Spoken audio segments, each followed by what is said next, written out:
15 हो गए। वैसे 2900 कितने मंत्र हैं? हाँ, 1975 मंत्र हैं। 5 रोज करोगे, कितने साल का कोर्स है? हाँ, 1903 से माने 2-2.5 साल करीब लगेगा। हाँ, 1 साल में हो जाएगा? नहीं होगा, 15 महीने लगेंगे रोज यदि करोगे तो। यदि ऐसा कर सके तुम लोग तो ये जैसे अभी सुना है ना, ऐसे पूरे पूरे मंत्र सुना दोगे तो सबको कहीं ना कहीं हम फिट कर देंगे, यहाँ से बाहर तक, विदेश तक, यदि इतना कर लो तो। करनी पड़ेगी मेहनत कि इसके वेद की अभी ज़रूरत है, मांग भी है बाहर से। खाली स्वस्ति वाचन से तो एक चला गया वहाँ, कहाँ पर, कैलिफोर्निया में चला गया, मंदिर का पुजारी हेड बन के बैठा है। खाली स्वस्ति वाचन आता था उसको, वो थोड़े बहुत इतने में गाड़ी उड़ी खरीद के, घर खरीद के, बड़ा ये करो तो वेद तो बहुत, पाठ करने से पहले वेद पुरुषाय नमः करके नमस्कार करना चाहिए। और उसमें वेद पुरुष चारों वेदों के स्वरूप है। शुक्ल यजुर्वेद के जो मूल छपा है चौखंबा से, उसमें 4 वेदों के 4 स्वरूप है। घोड़े के मुख, अजामुख, मरकट मुख, ऐसा करके उनका स्वरूप बना हुआ है। उसके साथ उसके ध्यान मंत्र हैं, वो उसके द्वारा, तो वो ध्यान रखना पड़ता है। तो वेद तो साक्षात सब ठीक ही है। चलो, ये सांख्यकारी का भी इसमें कुछ किया याद है? ये नहीं कर पाए होंगे। कितना याद किया? दृष्टवत् आनुश्रविकः सहि अविशुद्धि क्षयातिक्षययुक्तः तद्विपरीत श्रेयान् व्यक्ता व्यक्तज्ञ विज्ञानात्। दृष्टवत् माने दृष्ट उपायों के समान। दृष्टवत् माने दृष्ट उपायों के समान। आनुश्रविक माने वैदिक उपाय, यज्ञ यागादि कर्म, पूरे जीवन का है ये भी। वैदिक कर्म भी 1-2 दिन का नहीं, यज्ञोपवीत संस्कार के बाद, पाणी ग्रहण संस्कार से लेकर के जब तक संपत्त कर्म नहीं होगा तब तक लगातार चलने वाला कर्म। कोई अतिरात्र है, कोई दर्श है, कोई पौर्णमास है, सांवत्सरिक है, प्रतियाम का मुहूर्त के, सब अलग अलग जीवन भर का कर्म है। उस पर ज़्यादा कुछ भले ही ना बोल सके, लेकिन मरने के बाद स्वर्ग मिलोगे, इसमें तो आदमी गारंटी दे सकता है। मरने के बाद तुमको स्वर्ग मिलेगा, पक्की बात है। और उसमें कोई क्लेम करने भी नहीं आएगा। हाँ, महेश योगी ने एक घोषणा कर दी थी कि मेरा जो भावातीत ध्यान सीखोगे, इसी जीवन में हम तुम्हें समाधि लगा देंगे। तो काफ़ी विदेशियों को जोड़ा उन्होंने, सब लोग आ गए समाधि लगा। तो एक आदमी ने क्लेम किया, आपने इतना खर्चा कराया हमारा, समाधि नहीं लगी। तो केस कर दिया अंतर्राष्ट्रीय अदालत में।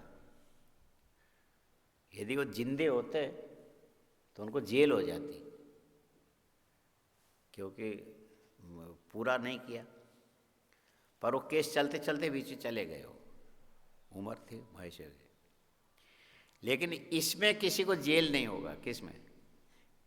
वेद के मंत्र पूरे कंठस्थ करोगे, मरने के बाद स्वर्ग मिलेगा, उसके बाद तुम क्लेम करने भी नहीं आ सकते हो। मरने के बाद क्लेम, शास्त्र में विश्वास रखोगे तो होगा ही होगा। स्वर्ग मिलता। वेद पढ़ने मात्र से भी, कान में पढ़ने से भी स्वर्ग प्राप्ति रूपी फल है। और अर्थ ज्ञान पूर्वक ने अभी कुछ एक दो अध्याय कर लो तो इसके अर्थ भी हम लेके बैठेंगे। अर्थ ज्ञान से तो रोंगटे खड़े हो जाए ऐसा है। वेद मंत्रों में कोई छुट्टू बुट्टू काम नहीं है, इसमें हर एक मंत्र के बड़ा गहरा बहुत बढ़िया अर्थ है। और आजकल कोई जानता भी नहीं, समझता भी नहीं, और किसी के दिमाग में नहीं आता है। पाठ तक हो जाए तो भी वैदिक तो कहलाता ही है।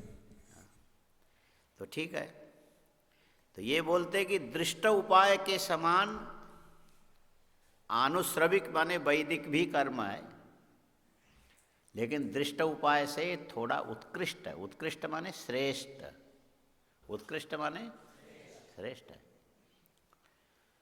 लेकिन सदा के लिए स्वर्ग मिले ऐसा नहीं है, फिर लौट के भी आना पड़ता। क्षीणे पुण्य मृत्युलोकम विशंति, मरने के बाद फिर आना पड़ता है।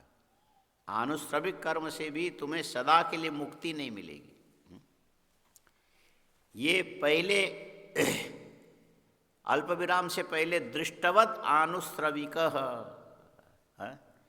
देखो क्या लिखा है, दृष्टवत आनुश्रविक, दृष्ट उपाय के समान आनुश्रविक माने वैदिक भी उपाय है। माने कुछ दिन के लिए ठीक है, लेकिन सदा के लिए दुख निवृत्ति नहीं कर सकता। क्या कारण है? तो बोले स ही अविशुद्धि क्षय अतिक्षय युक्त। वैदिक उपायों में भी कुछ दोष है। एक तो है अविशुद्धि दोष है, अविशुद्धि दोष है, आगे स्पष्ट करें। दूसरा क्या दोष है? बोले अविशुद्धि क्षय दोष है, क्षय। इससे उत्पन्न होने वाला पुण्य लंबे समय के बाद, एक इंद्र की आयु पर्यंत स्वर्ग में रहोगे, लेकिन वो इंद्र रिटायर हो जाएगा, उसके बाद तुम भी लौट के चले आओ। इंद्र की आयु भी बहुत है। इंद्र की आयु कितनी है?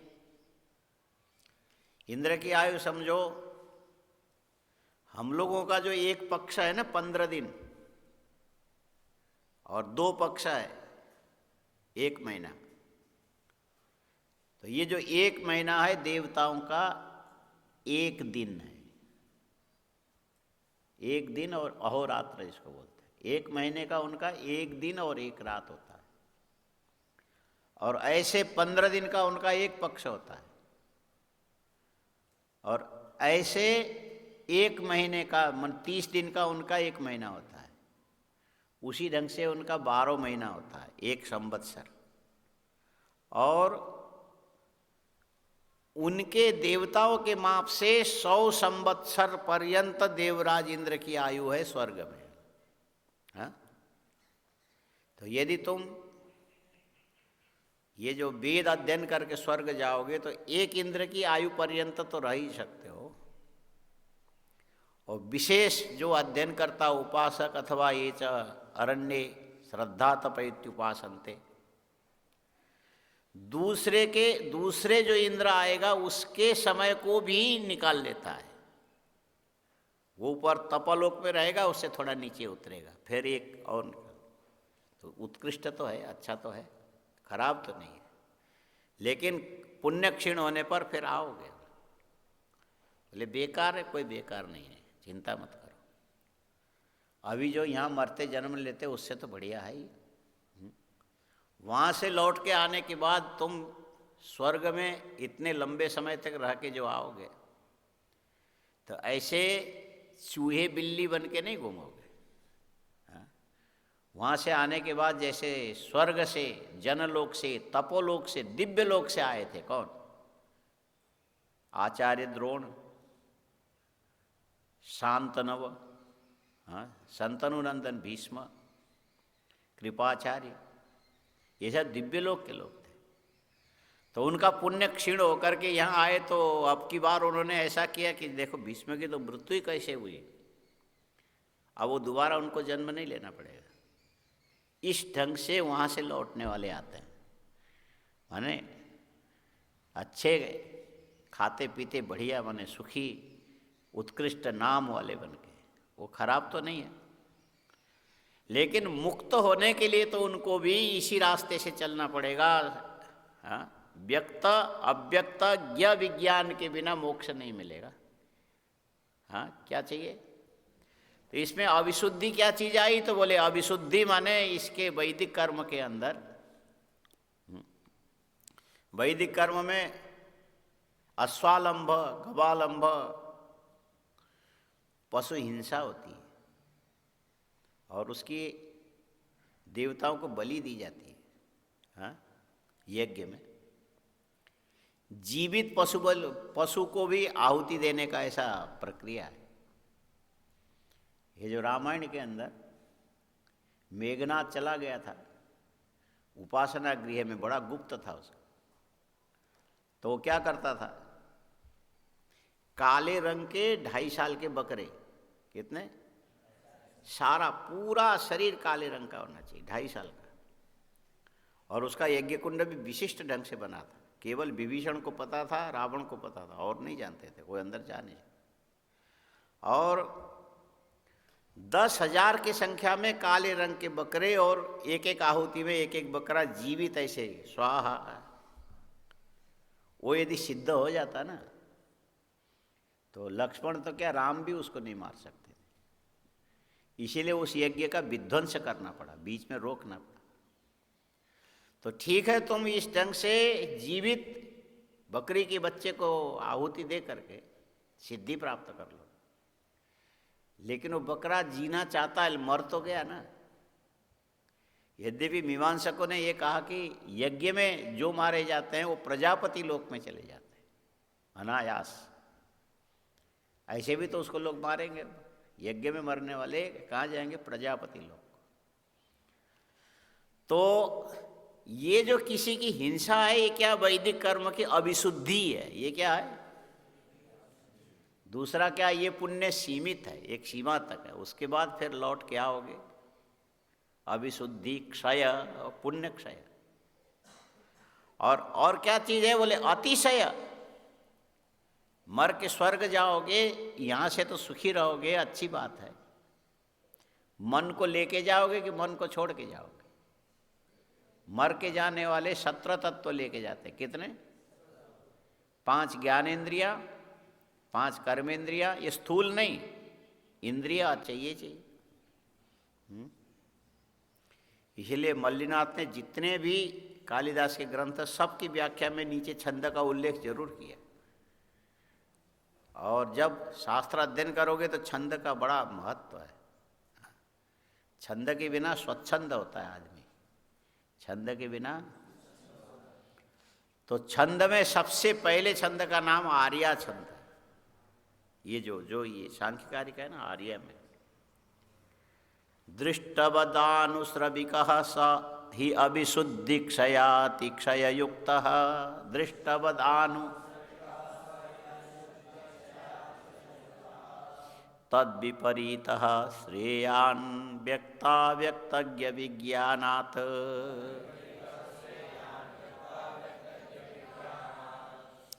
इसके लिए, छंद के लिए फिर ये सब काम में आता है। किसमें? छंद को जानने के लिए ये सब चीजें हैं, स्वर पहचानने के लिए।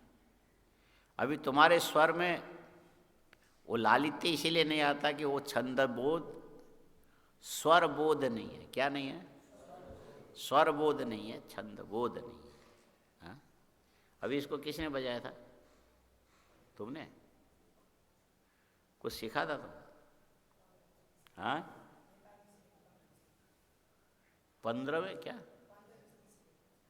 15, 20, 3 में वो हवा देना और दबाना, इतने आया होगा। हाँ? कहाँ सीखा था? किसने सीखा? हाँ? अरे नेपाल में किस जगह? अच्छा, वहाँ विद्यालय है धनगढ़ी। धनगढ़ी में संस्कृत पाठशाला है, संगीत विद्यालय भी है। अच्छा, ठीक है। ये अलग विद्या है। ये आगे चल करके ऋग यजु साम रेवच, साम के अंदर काम आता है। ये पुस्तक मंगाएंगे। अभी तो तुम्हारे कितने मंत्र? 15 हुए ना? 20 पूरा याद थोड़ी है। 15 याद है तो 75 रुपये का काम हुआ तुम्हारा। हाँ हाँ, जब होगा तब देखा जाएगा। अभी वर्तमान में तो 75 रुपये का काम तुम्हारा होगा, और वो पुस्तक 350 की है। हाँ, तो जिस दिन 350 पूरा हो जाए, कितने मंत्र से पूरा होगा? हाँ, 70 मंत्र पूरा होगा, तब जाके मूल पुस्तक तुमको मिलेगा। 70 पूरे होते उसके पैसे हम तुमको चुकता कर देंगे, लेकिन पुस्तक नहीं देंगे, वो पैसा नहीं देंगे, पुस्तक ला के सबको दे देंगे।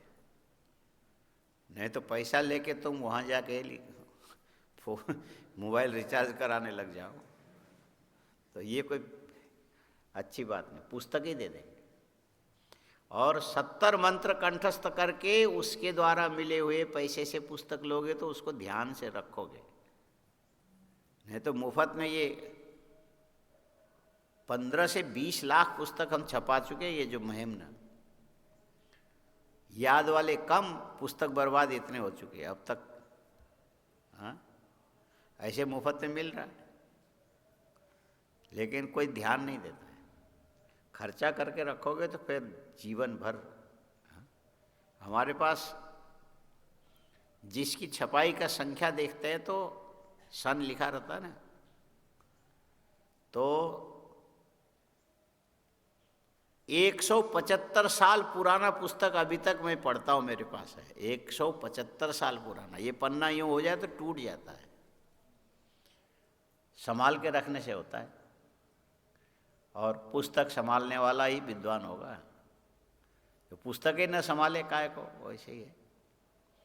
तो खुद अपने पैसे से खरीदोगे तो तुम संभाल के रखो। तो 75 मंत्र कंठस्थ करो, तुम्हारे पास शुक्ल यजुर्वेद संहिता के एक इतनी मोटी पुस्तक आ जाएगी।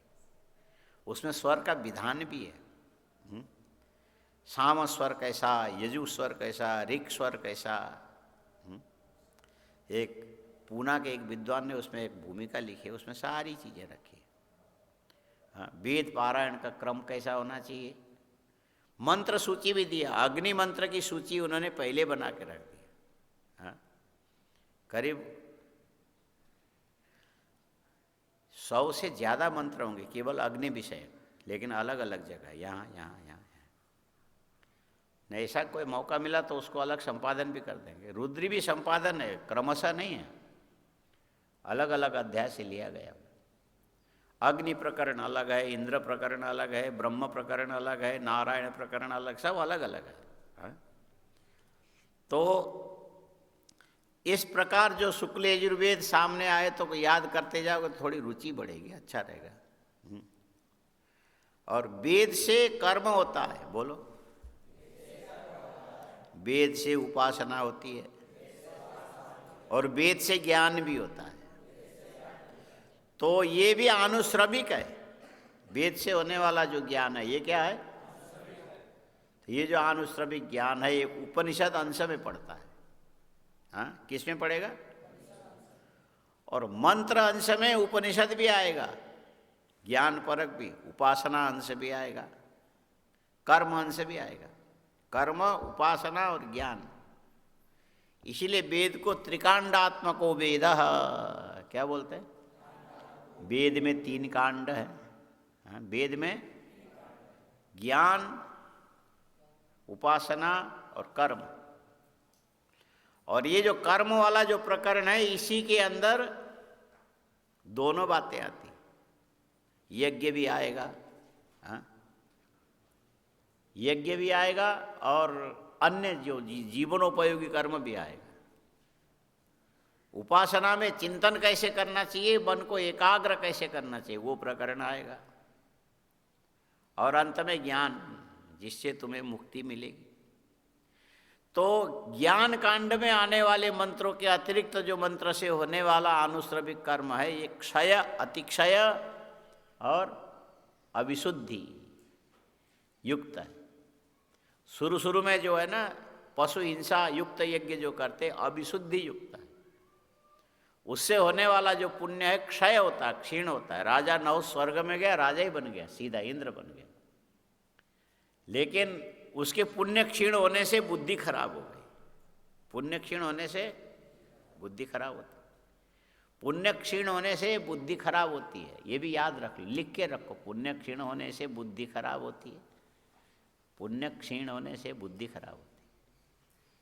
फिर निकल के चले जाओगे कहीं से कहीं, पढ़ाई छोड़ करके कुछ और करने लग जाओगे। राजा नहुष बड़ा कई हजार वर्ष तक देव स्वर्गलोक में राजा बन के रहा। इंद्र तो किसी पाप कर्म से जाके पानी में छिप गया था, लेकिन उसकी बुद्धि कहाँ बिगड़ गई। जो पहले वाले इंद्र की पत्नी थी इंद्राणी, कहने लगा वो मुझे मिलनी चाहिए, जब मैं इंद्र बन गया तो इंद्राणी मेरी होनी चाहिए, ये अलग क्यों रहती है। उसके चक्कर में सप्तऋषियों को उसने अपने विमान का वाहक बनाया और चला इंद्राणी के पास। उसने यही शर्त रखा, सप्तऋषियों के द्वारा उठाए गए पालकी में बैठ के आओगे तो मैं तुम्हें स्वीकार कर लूँगी। वो छल था देवताओं का, पुण्य क्षय हो गया था। उसने आओ देखा न ताव देखा, सप्तऋषियों का लो मेरा पालकी उठाओ चलो। और इंद्राणी के पास जल्दी जल्दी पहुंचने के लिए ऊपर बैठ के लात उठा के भरद्वाज आदि ऋषि के सिर पर लात मारने लगा। गुस्से में आके उन्होंने एक ही बार में कहा, मूर्ख, हम ऋषियों का महत्व नहीं जानता, तेरे कहने से इंद्र बना है इसीलिए पालकी उठा रहे, लात मार रहा है, चल तू सांप बन जा। वहां से नीचे गिरा, पुण्य क्षीण हो गया था ना, तो नीचे गिरा तो फिर द्वैतवन में जा करके वो बन गया अजगर। गिरते गिरते बोले, ऋषियों मैं कब तक मैं अजगर बनूंगा, सर पर रहूंगा। बोले जब तक राजा युधिष्ठिर से तुम्हारा संवाद नहीं होगा तब तक। तो कब गिरा था, सत्ययुग से भी पता नहीं कौन से सत्ययुग में, जब द्वापर के अंत में पांडव हो गए, वनवास में चले गए, तो फिर युधिष्ठिर वो अजगर ने भीम को पकड़ लिया। बोले छुड़ाने के लिए कौन चाहिए, युधिष्ठिर को बुला के लाओ, वो मेरे प्रश्नों का उत्तर देगा तो मैं इसको छोड़ दूंगा। तो जब युधिष्ठिर के प्रश्नों का उत्तर दिया तो भीम को छोड़ दिया और वो भी मुक्त हो गया। तब उसने कान पकड़ लिया, मैं राजा तक बन गया था लेकिन बुद्धि बिगड़ गई थी, पुण्य क्षीण होने से सर्प बन करके गिर गया। पुण्य क्षीण होने से आदमी का दिमाग खराब हो जाता है। क्या होता है, दिमाग खराब होता है। हाँ? पहले कई लोगों को हमने आश्रम में जो है ना रख के अच्छी जगह दी, तुम यहाँ से धीरे धीरे धीरे आत्मोन्नति करोगे। तो अधिकांश लोगों के, माने सभी के, थोड़े दिन में दिमाग खराब हो गया। आया समझ में, ऐसे दिमाग खराब होता है। जब उसके लायक पुण्य न हो तो क्या होगा, दिमाग खराब हो जाएगा।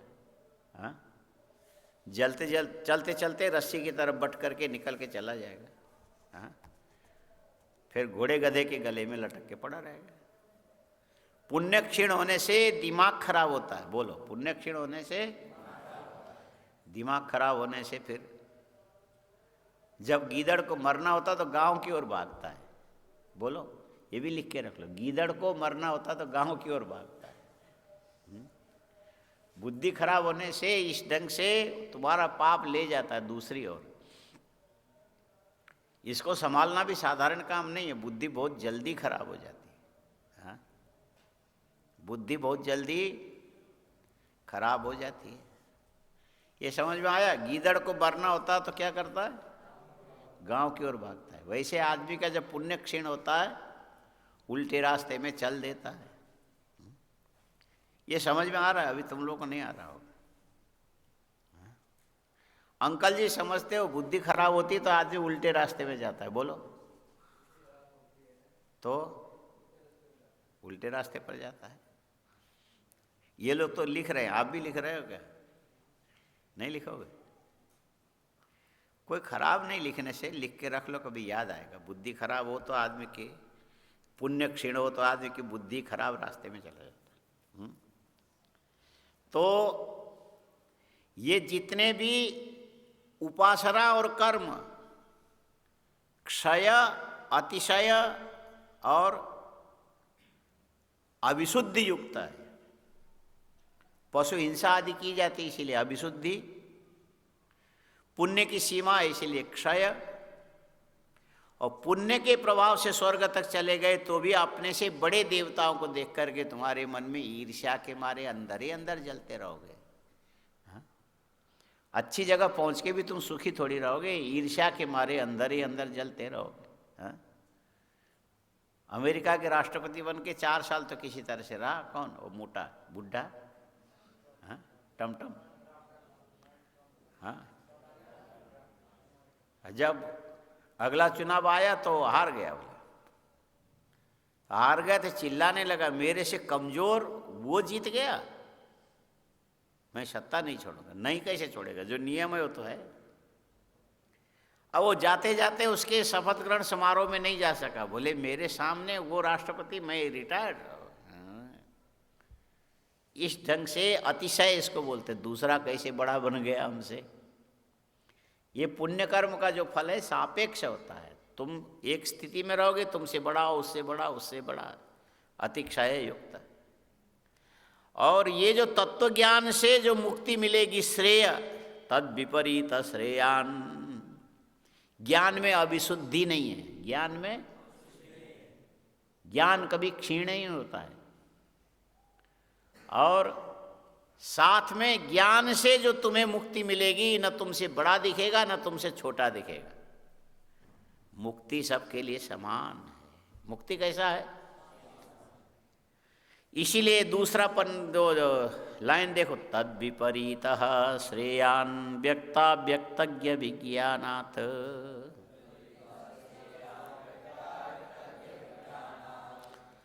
दृष्टानुश्रविक दृष्टवद आनुश्रविकः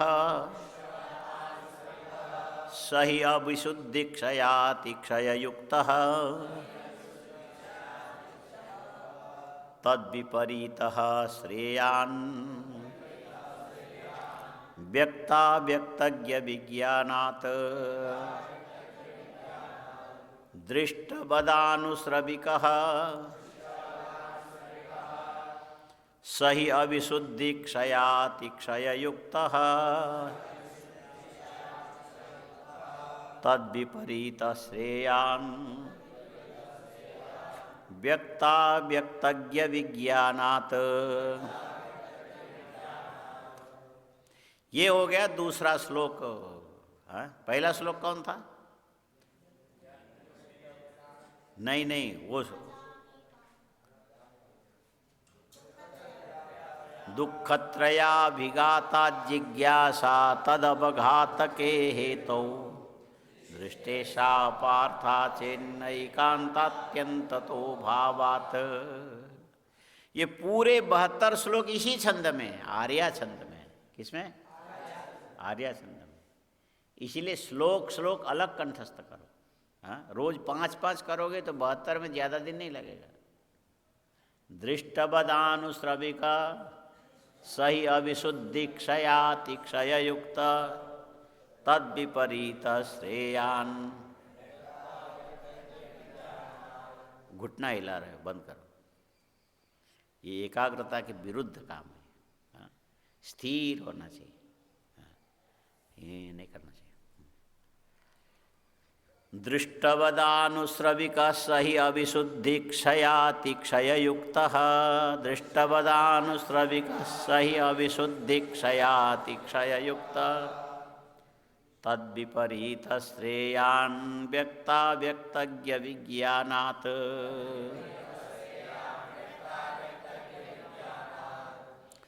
तो अभी पीछे का इसके भूमिका तो तुमने अवतरणिका याद किया नहीं।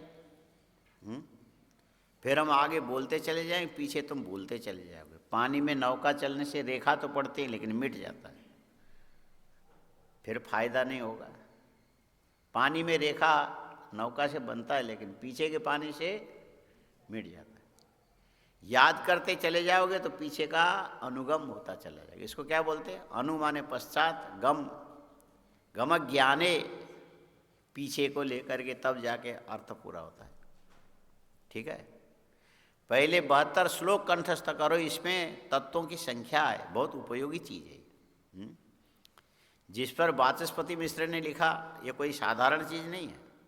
हाँ, सृष्टि के आदिकाल से भगवान कपिल से लेके आज तक चलने वाला जो सांख्य शास्त्र का है, उसका सारा सार, सांख्य दर्शन पूरा उपलब्ध नहीं है। जो है उसको भी विद्वान लोग सही नहीं मानते, लुप्त हो गया। लेकिन ये बराबर है।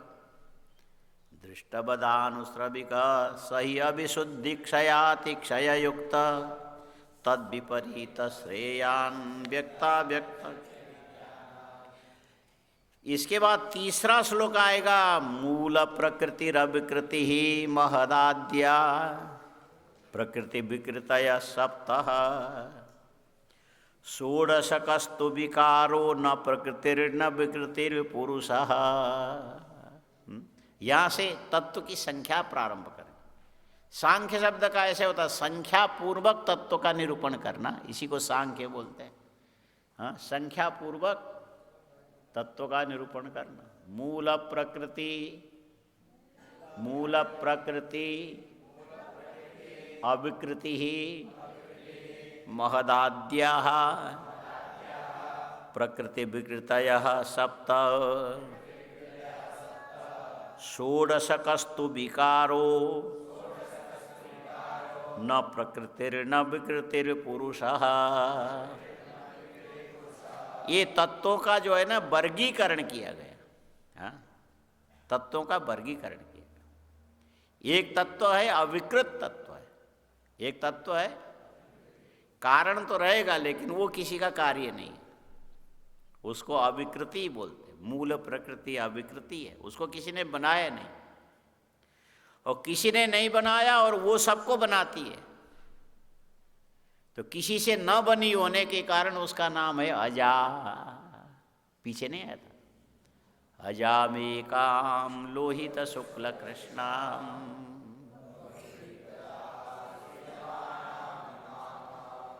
अजो एका।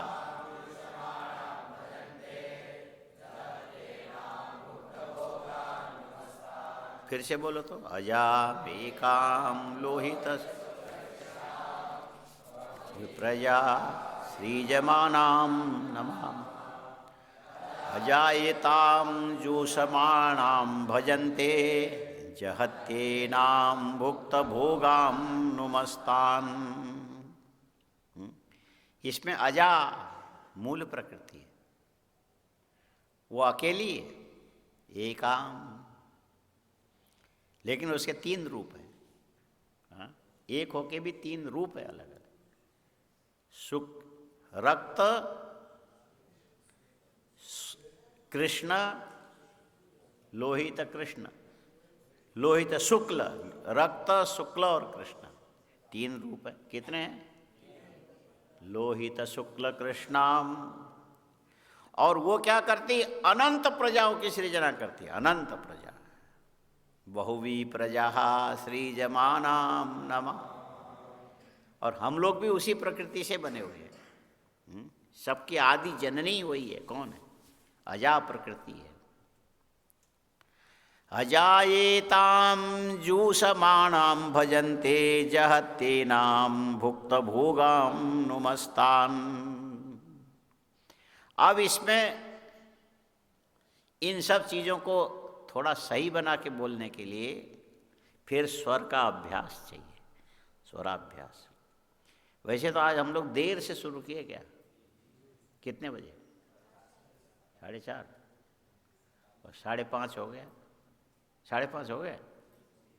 हाँ, हो गया। और 6 बजे तो आरती होगी, फिर परेशान। हाँ, ये जो है ना अनुश्रविक जो कर्म है, क्षयाति क्षय मिला। हाँ, वहाँ से यहाँ तक लाओगे, है लंबा था। ये इसमें तुमने हाथ लगाया था? तुमने उठ के वो चौकी उठा के ला, वो जो ऊपर रखा ना छोटा, वो ला, छलांग लगा के ऊपर आ जा। हाँ, ऊपर आ। हाँ, अच्छा, वहाँ वहाँ कुछ रखा हुआ है क्या? है? अरे स्पीकर पर पैर मत रखियो भैया। हाँ, हाँ, एक एक स्पीकर लगभग 10-12 हज़ार से ऊपर का होगा। क्यों? नहीं, इसको तो खोलना पड़ेगा, यहीं तक आएगा बस।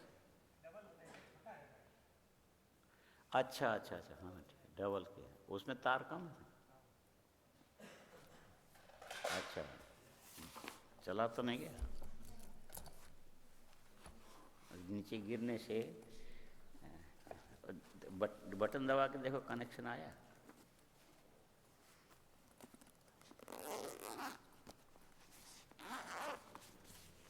इसमें भी थोड़ा है, कुछ तार इसमें भी। ये लगा होता।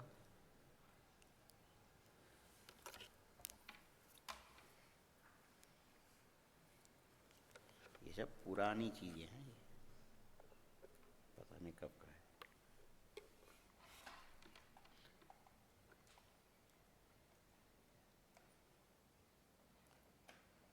इसमें आया लाइट,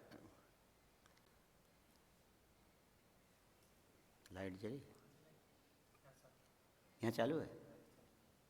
आया आया।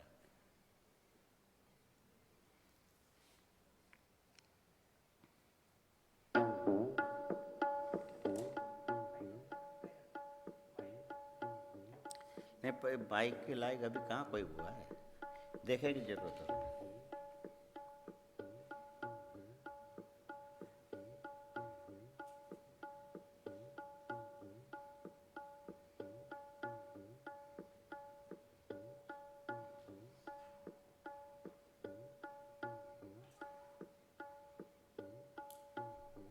अब इस पर उसको रखो,